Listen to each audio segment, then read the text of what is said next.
This week's Powering the Permian water supply is becoming a growing problem for communities in West Texas, which is why companies and organizations gather to discuss new advancements in working with the oil and gas industry to prevent this problem from worsening.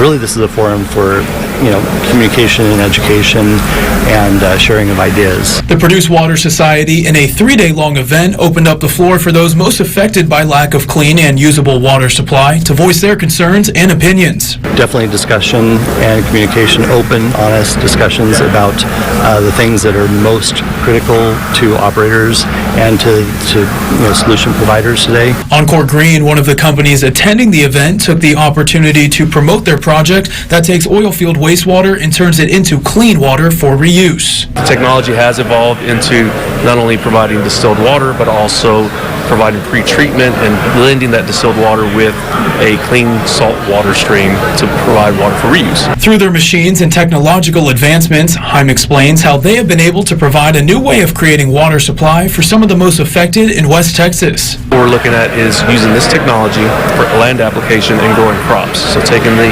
oil field wastewater, the produced flowback water, treating it, and then ground applying it to help some of these farmers out. I spoke to a farmer attending the event who expressed his frustration with the need to use some of the unusable water currently available.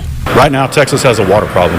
We are in the middle of a huge drought, and yet we have so much water around that it's causing earthquakes. So there has to be a solution where one can satisfy the other. He discussed that with the technology the Encore Green Company is providing, the water purifying equipment would allow the agriculture industry to expand their land use. Now, instead of having just a couple thousand acres, now we're at 6,000 acres. And what I've told everybody is that once we plug this thing in and it works, we're going to have 100,000 acres overnight of farmers interested in using produced water, clean produced water, to irrigate with.